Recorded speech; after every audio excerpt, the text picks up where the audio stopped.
Bem-vindos, mais um videozinho aqui. Vamos lá, computação científica com Python, né? Então, vamos falar aqui. O que é o workflow científico, né, pessoal? Então, assim, o workflow científico é a metodologia para você gerar, analisar dados e visualizar dados, tá? Então, o workflow científico é composto de gerar dados, né, simulação, experimentos, manipular e processar os dados e depois visualizar os resultados, né, interpretar e validar o que estamos fazendo. Também temos a parte de comunicar os resultados, né? Escrever os artigos, produzir figuras para relatórios e publicações e apresentações. Qual que é o objetivo do workflow científico? É apresentar os elementos básicos da linguagem, o objetivo dessa aula, né? Apresentar os elementos básicos da linguagem Python para escrever programas para a solução computacional de problemas científicos, manipular, processar e visualizar dados. Claro que a gente não vai ver assim profundamente, mas já o que a gente já vai ver aqui já vai dar para fazer muita coisa interessante. Nós vamos poder desenhar gráficos 2D, 3D, multiplicar matrizes grandes, trabalhar com álgebra linear, trabalhar com integração, tá? Então vamos ver aqui as principais as partes aí mais que são interessantes aí pra gente dentro do Python. Nossa, aqui, peraí que o negócio ficou todo doido aqui. Tudo bem?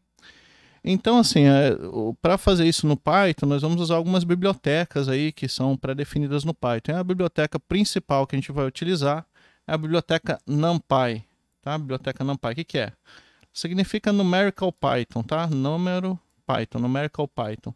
É a biblioteca para manipulação de arrays multidimensionais e matrizes, tá? Você pensar um array, o array é um vetor, tá, pessoal? Basicamente um vetor. Então, assim, no Python a gente tem listas. Os arrays são parecidos com lista. Até os comandos de acessar, a questão dos índices é muito parecido. Qual que é a principal diferença entre lista e array? É que o array, todos os elementos dentro do array têm que ser do mesmo tipo. Todos têm que ser números ou todos têm que ser float, tá? Já numa lista, os elementos podem ser assim um string, um número, um complexo, tudo misturado, tá? O array ele tem que ser todo homogêneo. Tudo bem? Então essa é a principal diferença quando a gente fala de arrays. É uma lista homogênea. Tá? O array ele tem as operações super rápidas, né? Ele é bem mais rápido que uma lista, justamente porque os elementos são todos do mesmo tipo. Tá? Então, diferença com relação a listas tradicionais do Python, o vetor ele é homogêneo, que eu já falei. Tá? Muito mais eficiente do que as listas. O número de elementos deve ser conhecido a priori, né? Então, na lista a gente meio que também sabe um pouco a priori, mas a gente, às vezes, na lista, a gente pode ir adicionando elementos na lista de uma forma muito fácil. Né? A lista ela é feita para isso, para você poder adicionar e remover elementos rápidos.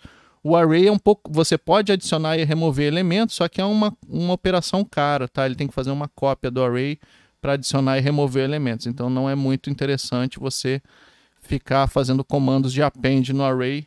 Vai ficar caro, tá? O array pode ser redimensionado posteriormente, né? Então, isso que eu estou falando, você precisar de mais espaço, você aumenta o tamanho do array e vai preenchendo ele. E essa biblioteca é muito eficiente, tá? Ela não é implementada em Python, ela é implementada em C. Apesar de você acessar ela com comandos Python, mas por trás está rodando em C. Então, isso faz ficar muito rápido as contas e é muito interessante, tá? Então vamos lá, vamos fazer só um exemplo aqui, ó, comparar Python puro versus NumPy, tá? Então, ó, esse comando aqui a gente já viu numa outra aula. Esse comando aqui é Python puro. Vamos colocar ele aqui e executar ele, tá? Então ele está importando a biblioteca time para medir os tempos, tudo bem? Tempo de início, tempo fim. E eu vou fazer uma operação de listas aqui. Eu tenho a lista A, a lista B, que são valores que estão indo de 0 até 10 milhões aqui. Tá? Range L está dando 10 milhões. E eu vou guardar o produto de A vezes B na lista C, tá? Um típico aí, teste aí de benchmark, né? Para você testar a velocidade da linguagem, tá? Então ele vai calcular isso, vai fazer esse produto, elemento a elemento, salvar na lista nova e vai medir o tempo que leva. Então vamos executar isso aqui uma vez, só para ter uma noção do tempo, né? Estou rodando, tá? Levou aí 4,19 segundos para rodar aqui, mais ou menos. Beleza? Agora vamos fazer esse mesmo código usando a biblioteca NumPy. Beleza? Então vamos lá. Primeira coisa, a gente vai colocar o import aqui, ó. Import time, import NumPy as NP, tá? É natural a gente NumPy tem 5 letras, então um nome grande a gente vai usar o apelido NP. Em vez de importar como NumPy, a gente importa como NP. Então, viu o NP num código é NumPy, tá? Vamos lá. Nossa variável L, que é o length, né, o comprimento, vai ser o mesmo, 10 milhões. Tudo bem? Para calcular o tempo início, eu vou fazer a mesma brincadeira. Tá? Tá calculando aqui, lendo o relógio, né, no começo do código. E agora vamos criar essas duas listas, tá? Essa lista, esse comando range, ele cria uma lista lá no Python, um iterador, né? No NumPy, ó, a gente vai chamar o comando aRange, tá? Funciona da mesma forma que o range, tá? aRange. E você passa um número aqui, ele funciona da mesma forma que o range, ó. Só que em vez de cuspir uma lista ou um iterador lá como comando range do Python, esse aRange, ó, o que ele colocou na variável A? Ele colocou um array, tá? Que é uma lista, tá aqui é o array, é uma lista contendo esses números, tá? Então tem 1 milhão de números aqui, ó, gigantesco. Tudo bem? Então aqui os primeiros e os últimos números da lista, um monte aqui no meio que ele não vai mostrar, obviamente. Tá? Você acessa da mesma forma, se quiser o elemento 100, você acessa aqui com ranges do 100 até o 110, né? Todas aquelas questões dos ranges funcionam igualzinho à lista. Desculpa, até o 110, vamos dizer aqui os 10 valores, né? Então, tá aqui os arrays, né? Funciona muito parecido com a lista, só que ele vai dizer que é um array. Isso aqui na memória está guardado de uma forma diferente, mais otimizada para fazer conta. Tá bom? Então, isso que a gente tem que entender. Então, isso aqui está criando um vetor, né, com 10 milhões de elementos. Vou criar mais um vetor com 10 milhões de elementos, tá? O B, o A e o B, tá? E por ser vetores, né, por ser arrays, a biblioteca NumPy sabe trabalhar com esses objetos que são arrays. Por exemplo, tem uma operação definida. Se eu criar o vetor C, que é A vezes B, ele vai interpretar esse comando de multiplicação para multiplicar elemento a elemento do vetor, tá? Isso aqui é tudo NumPy. Por isso que o NumPy, aqui é um array, aqui é um array. Aí lá no NumPy ele sabe trabalhar com a multiplicação de dois vetores, dois objetos vetores, tudo bem? Então, ó, aqui eu rodei, estou criando o vetor A, o vetor B e o vetor C, que é a multiplicação de A com B, tá bom? Então está fazendo exatamente esse código aqui de cima, mas muito mais legível, né? E agora vamos calcular o tempo final, né? Que é o tempo de início e o tempo de fim, e ver a velocidade disso aqui, tá? E você vê que a diferença é absurda. Aqui demorou 4 segundos e aqui demorou meio segundo para... Não, menos de meio segundo, 0,5 segundos, né? 0,06 segundos para rodar. Então você vê que é absurdamente mais rápido, tá? Para rodar usando o NumPy, que ele faz a conta de um jeito bem mais inteligente e otimizado para conta. Aqui não está otimizado para conta, tá? Está otimizado para trabalhar com listas, trabalhar com objetos Python, então é muito mais geral isso aqui, mas quando você está pensando em fazer conta de multiplicação de matriz, essas coisas, você vai ter que usar a biblioteca NumPy para analisar dados grandes, né? Você vai usar tudo em NumPy, que é muito mais rápido. Então já viu aqui a diferença da lista. Vou até atualizar aqui, em vez de 0,4 foi 0,0677 aqui, tá? Então, muito mais rápido usando o NumPy, tá? Então, por isso que a gente tem que usar essas bibliotecas. Claro que se o dado é pequeno, qual que é a vantagem de usar NumPy se o dado é pequeno? Eu acho que a maior vantagem é porque fica muito mais fácil de escrever o código do que escrever com esses fors aqui, entendeu? É muito mais fácil você escrever dessa forma do que dessa forma. Acho mais bonito, mais legível. Isso aqui é muito mais legível, ó. Criou uma array, criou outro array, multiplicou os arrays e salvou no C, tá? Você pode simplesmente escrever na linha de comando A vezes B, ó. A vezes B é um array, tá? Então, um array multiplicando os números. Tudo bem? Então, posso fazer várias operações que a gente vai ver aí com os arrays, tá? Então, basicamente, essa ideia. Então, a primeira coisa, a gente tem que ver como criar vetores NumPy, tá? Arrays NumPy pode ser criado a partir de estruturas de dados Python, listas tuplas, ou a partir de funções específicas para a criação de arrays. Arrays diferentes de listas têm que ser homogêneos, todos os elementos são do mesmo tipo, tá bom? Então vamos ver aqui alguns exemplos, ó, para você criar arrays. np.zeros. E aí você passa no parâmetro, tá? Que a gente chama aqui do shape do array, o tamanho do teu array. Então, m por n, vetor com zeros, m linhas e n colunas. Vamos testar isso aqui, tá? Vou criar aqui um vetor de 5 linhas com 3 colunas. Um vetor de zeros. Então, ó, 5 linhas, 3 colunas, tá? Claro que você começar a colocar coisas grandes aqui, o print começa a ficar estranho, né? Então, usando aí com moderação, uma matriz, um array 3x3, tá? Então, vetores multidimensionais, ainda não são matrizes, tá? A matriz é tipo um array, só que é um pouco diferente. Você tem um vetor de várias dimensões e tem uma matriz, vão ser coisas diferentes. Por enquanto, a gente está pensando só em arrays. Então, os zeros criam arrays. O NP ones, 4 linhas e 6 colunas, tá? Vai criar um array preenchido com uns, com essa aqui é a dimensão do array, né? Número de linha, número de colunas, também chamada de shape, tá? Se você quiser criar arrays de uma dimensão só, você escreve assim, ó, tá? 4, tem que colocar esse parênteses aqui, ó, tá? Isso aqui está criando um array de uma dimensão só. Essa é a notação, ó. Você também pode escrever só o 4, vamos ver se faz, também funciona, tá? Mas a notação de shape mais correta seria essa. Um vetor unidimensional, você nota 4, espaço, tá? Essa tupla aqui, ó. Essa tupla aqui de um elemento, é uma tupla, né? Uma tupla com um único elemento. Se você passar o segundo elemento, ele cria um array 4x4 e você pode passar mais dimensões aqui. Aí já vira um tensor 4x4, ó. 4 matrizes 4x4, são tensor, né? Pensa isso num cubo no espaço. Cara, isso aqui vai quanto você quiser, né? Deixa eu colocar menor aqui, senão vai 2x2x2, um tensor de 4 dimensões aí. Posso colocar quantas dimensões eu quiser, tá? Então isso aqui serve para fazer cálculos tensoriais. Vai vendo que ele vai colocando os colchetes para indicar as linhas e as colunas, tudo bem? Então, a gente vai ficar aqui no máximo bidimensional, tudo bem? Vamos lá, continuando. NumPy empty, tá? Linha, coluna, é sempre a mesma coisa, 4 linhas, 4 colunas vazio, então o vetor aí na verdade ele criou com uns aqui, deveria criar vazio, mas ele está preenchendo com valores uns o empty, tá? Bem, tudo bem. O empty está, na verdade, criando um vetor com valores vazios. Estranho. E será que deu problema aqui?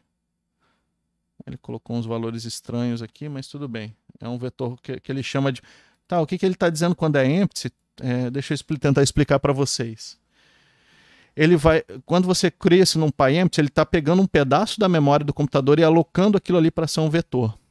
O que tinha na memória ali, ele não vai mexer, tá? Porque assim, supõe que você vai preencher isso aqui depois. Então ele aloca um espaço da memória e essa memória pode conter lixo lá na memória. Um outro programa rodou naquela memória, tem alguns valores. Então ele está transformando esses valores lixo aí que estavam na memória em números. Então, quando você cria um NumPy empty, ele vai só alocar a memória, mas não vai escrever nada lá. Diferente do ones e do zeros, que ele vai alocar a memória e preencher com 0 e preencher com 1.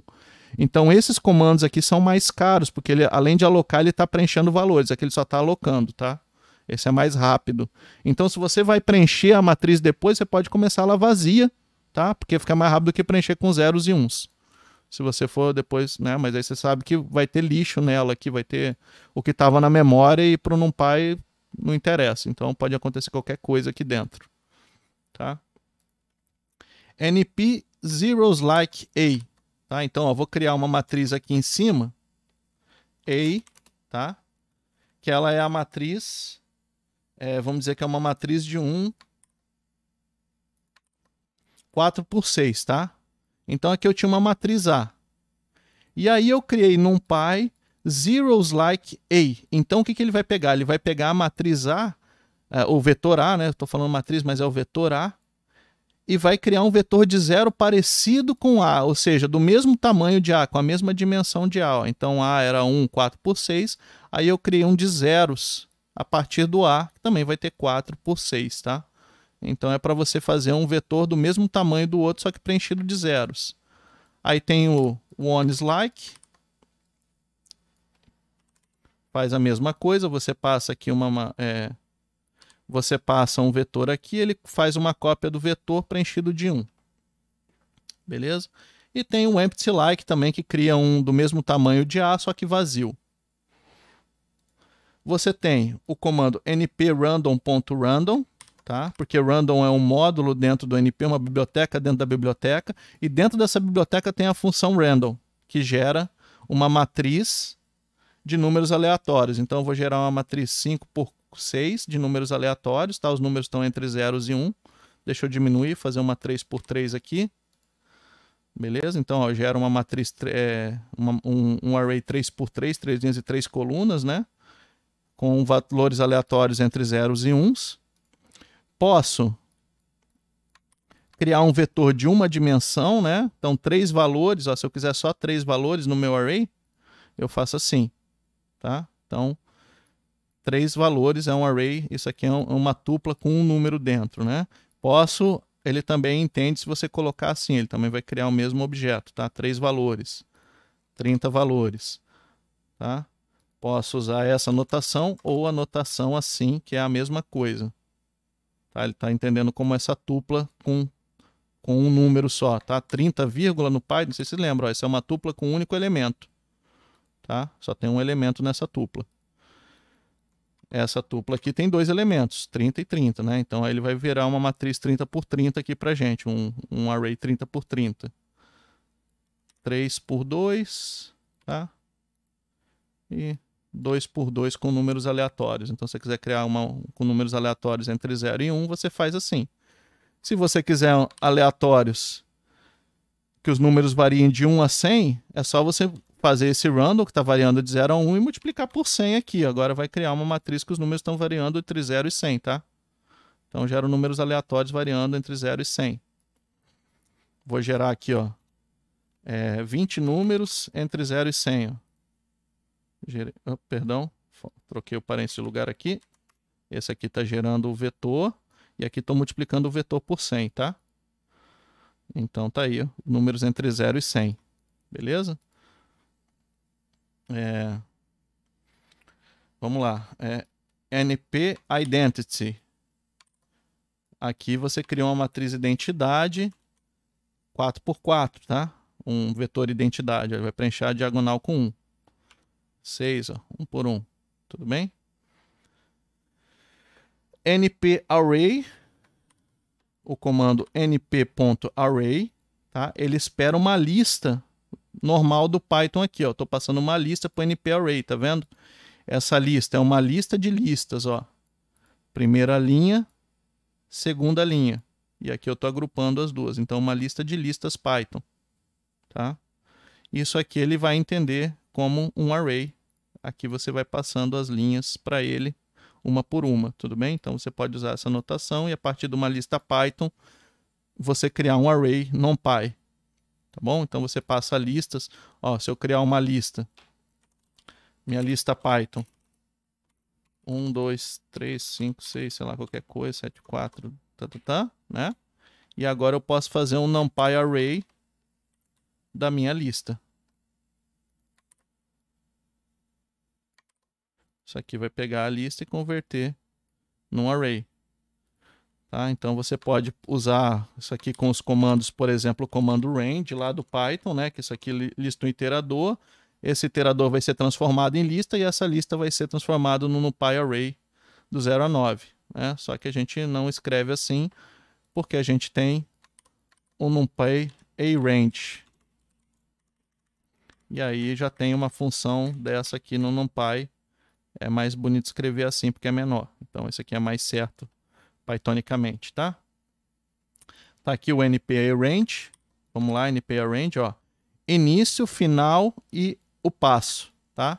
Então meu arrange vai começar no 10, vai terminar no 20 e agora eu posso colocar um passo de 0.2, por exemplo. Então vê que ele começou 10, 10.2, 10.4, tá somando 0.2 a cada elemento, tá? Posso fazer essas brincadeiras. Ele vai até vê que ele não chega no 20, ele vai chegar no último elemento antes do 20, tá? É intervalo aberto aqui no 20. Então ele chegou no 19.8, não chegando no 20, tá? É a mesma coisa quando a gente fazia o range normal. Se eu tirar o passo, o valor padrão é 1, beleza? Então ele anda de 1 em 1. Posso fazer aquela brincadeira do 20 até o 10. Do 20 até o 10 andando de -1, né? Aí eu faço sequências invertidas, 20 e 19, assim eu posso trabalhar com negativos também. Então, outra forma aí de usar o vetor arrange. E o última forma aqui interessante da gente criar, aliás, tem outras formas, mas essas são as mais comuns, tá? O comando linspace, tá? Linear spaces, espaço linear entre dois números, tá? Então, eu tenho o início, vamos colocar aqui, ó, de 10 até, eu vou colocar de 0 até 1, e o n é o número de pontos interpolados linearmente entre 0 e 1. Então, eu vou colocar aqui, ó, 10 pontos entre 0 e 1. Ele vai criar um vetor de 10 unidades, tá? Interpolando os valores entre 0 e 1, início e fim, tá? Então, veio 0, 0.1, 0.2, 0.33, 444. Então, ele divide esse intervalo 0, 1 em 10 pontos, incluindo o primeiro e o último, tá? O primeiro e o último estão entrando nessa conta. Então, 10 pontos entre 0 e 1, incluindo 0 e 1. Aqui é fechado, esse linspace faz fechado o intervalo. Se eu colocar 11 aqui, aí vai ficar mais bonitinho, né? Fica 0.1, 0.2 até 1.0 lá, 11 pontos. Aqui tem 11 valores entre 0 e 1. Posso colocar qualquer coisa aqui, ó, entre 20 e 30. Quero 40 pontos. Então ele vai do 20 até o 30, interpolando linearmente aí os valores, 40 valores. Beleza? Então temos aí nossa brincadeira. Lembrando que eu tive que fazer o import, né, do NumPy, ó. Tá aqui, ó, esse import funcionando o tempo todo, tá? Uma vez que eu chamei ele, daqui para baixo ele vale. Então, estou usando o NumPy o tempo todo. Lembra que eu tive que fazer o import lá no começo. Então, alguns exemplos aqui, outros exemplos, né?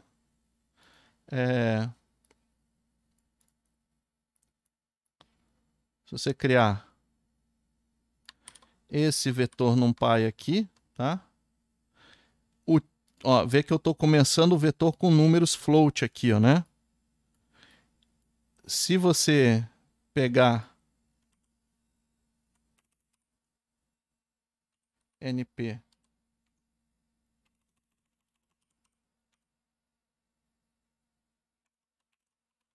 deixa eu ver se é assim só. Não.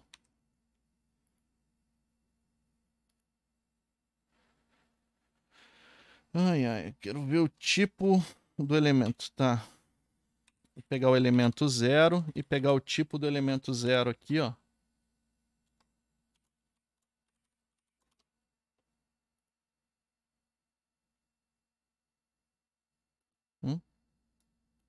Ah, não é 10, aqui é 0. Eu quero pegar o primeiro elemento. Olha só, eu peguei o tipo do elemento 0 aqui do vetor, tá? Então, como ele está guardando esse número aqui, ó, ele não está usando o float do Python, ele está usando o float do NumPy, tá? Ele está usando um float da biblioteca NumPy para guardar o elemento 0, e esse float tem precisão de 64 bits. Tá? Então, se você começar um vetor a partir de uma lista com números reais, né, ele vai startar o teu array com esse formato. Se você começar o array com números inteiros somente, vamos ver o que acontece. Como é que ele grava isso? Ó. Colocou aqui no vetor A agora esse array, e se eu pedir o tipo, né, você está vendo que agora ele está usando o formato inteiro com precisão de 64 bits. Então está usando números inteiros. Como você cria o objeto, né, como ele vai guardar os dados lá dentro dele. Então ele tem alguns formatos aí dentro do NumPy, tá? Então assim, geralmente é float 64 e int 64 são os formatos mais padrões aí que a gente vai utilizar. Se você começar com números inteiros, ele usa precisão inteira. Se começar com pontos flutuantes, floats, né, ele vai usar o float 64. Vamos lá, aqui tá, os zeros a gente já viu, né? O arrange a gente já viu. Aqui o arrange com o step a gente já viu também. E a gente tem alguns atributos importantes dos arrays, tá? Então, vou criar um array aqui. Tá? Vou criar um array A com linspace. Vou printar o A aqui. Beleza? Vamos lá. Então, eu criei um array, né? Interpolando do 0 até 1 com 6 elementos. Tá aqui meu arrayzinho. E agora vamos fazer o seguinte, ó. Vamos lá, ó. Eu vou pegar o size de A. A.size, tá? Então, assim, diferente da lista, eu tenho esse comando size aqui. Na lista eu não tenho esse comando size, eu tenho que usar aquele comando length. Então, A.size me dá o tamanho 6, tá? Quantos elementos tem no meu array. Eu poderia também usar o comando length de A nesse caso, né? Então, ó, 6 elementos, tá? O comprimento do meu array numpy. Eu tenho a função a.ngin, que me dá o número de dimensões desses vetores, desse array. Nesse caso é um vetor unidimensional, ele tem n dimensão igual a 1, tem uma dimensão apenas, tá? Porque ele só tem uma dimensão. E eu tenho o shape, tá? O shape é isso aqui representado como uma tupla, né? Então ele está falando, ó, esse cara tem 6 elementos na primeira dimensão e só tem uma dimensão. Então o shape é uma tupla que representa a dimensão e o número de elementos em cada dimensão do teu array. Vamos fazer mais um exemplo aqui, ó. Deixa eu pegar aqui um random lá. Cadê o exemplo do random? Tá aqui, np random. Quando eu estava usando random, tá aqui. Vou criar um vetor aleatório, tá? Vai ser A de array. Vou sobrescrever a variável A, sei lá, posso chamar de A1 também, chamar de A. E ela vai ter 20 por 10, tá? Não, vamos fazer menor aqui, ó. 5 por 4. 5 linhas, 4 colunas. Vou dar o print no A, para a gente ver a carinha. A gente sabe que isso aqui gera números aleatórios entre 0 e 1. Então, criei aqui um array de 2 dimensões, tá? Ele tem 2 dimensões, a dimensão 0 é aqui, a dimensão 1 é aqui, ó. Linha e coluna, né? Vamos chamar esses elementos, ó. A.size vai me retornar o número total de elementos que tem dentro do meu array, tá? Porque ele é um array bidimensional. Se eu pedir o length de A, vamos ver o que ele dá o length de A. O length de A, ele está retornando o número de linhas, tá? Já é diferente do size, tá? O size conta os elementos. O length de A te dá o tamanho da primeira dimensão do teu array. Beleza? ngin vai te dar o número de dimensões, ó, ele é bidimensional, tem linhas e colunas, tá? Bidimensional. E o shape vai te dar uma tupla, indicando que na primeira dimensão tem 5 elementos e na segunda dimensão tem 4 elementos, tá? Lembrando que o shape é uma tupla e eu posso acessar os elementos da tupla. Então, se eu pegar a shape elemento 0, tá? Eu estou pegando esses 5 daqui da tupla, né? E se eu pegar a shape elemento 1, eu estou pegando o número de colunas, que é o 2 aqui. Então, número de linhas e número de colunas, tá? A shape 0 e a shape 1. Tá? A propriedade shape é uma tupla e te diz quantos elementos tem em cada dimensão. Então, aqui está a história, né? Size contém o tamanho do vetor, o número de elementos, né? O número de elementos do vetor. Ngin é o número de dimensões do array.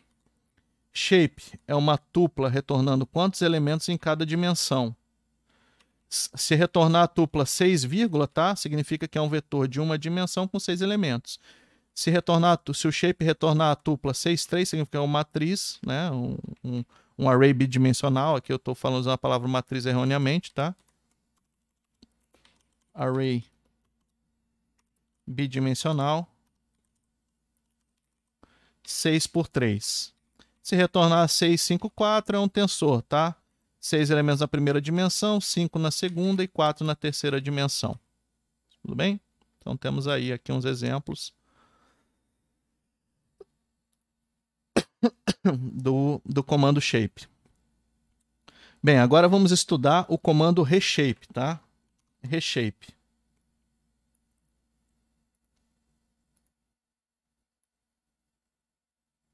Ih, perdão.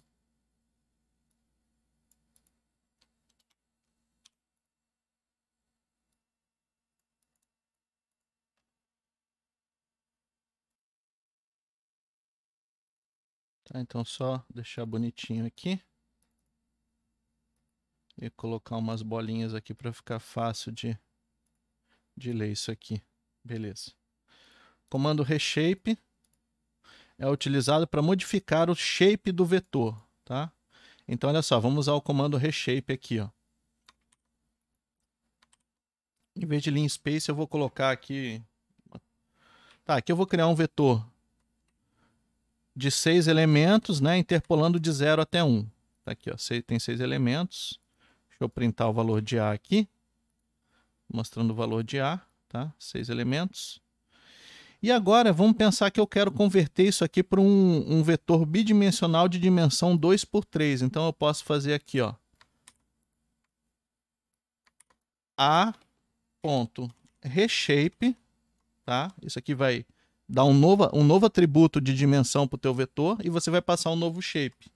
Reshape 2, 3, ó. Eu quero transformar isso aqui que tinha 6 valores, né, em um vetor 2 por 3, de 2 linhas e 3 colunas. E como é compatível, 6 elementos cabem nesse array, ele faz a conversão. Vê que agora ele criou um vetor a partir dos elementos de A, só que agora ele está 2 por 3. Ele pegou os 3 primeiros e colocou na primeira linha, os 3 seguintes colocou na segunda linha. Então o comando reshape, ele é como se você... Eu sempre gosto de pensar assim, imagina uma salsicha aberta. Aqui eu tenho essa salsicha aberta, tá? Esse arrayzão é uma salsicha aberta. Quando eu chamo reshape, eu estou dobrando a salsicha, né? Estou dobrando os números. Então eu sempre gosto dessa analogia da salsicha. Tem a salsicha aberta e o reshape serve para dobrar, enrolar a salsicha aí. E aqui dobrou ela ao meio, né? Então a salsichona aqui eu estou dobrando em 2 salsichas, 2 linhas. Então o reshape ele faz isso.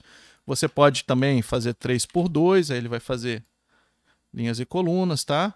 Agora, se eu colocar 3 por 1 aqui, o que acontece? Ele vai dar um erro, porque aqui eu precisava só de 3 elementos e eu estou passando 6 no A, né?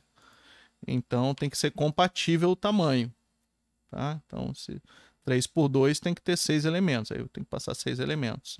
Se eu quisesse uma 3 por 3, um reshape 3 por 3, eu teria que colocar aqui 9 elementos, né? Aí ele vai funcionar, ó. 3 por 3. Então, eu enrolei essa salsicha de 9 elementos em 3 por 3, tá aí em forma de array bidimensional, tá? Então o comando reshape faz isso.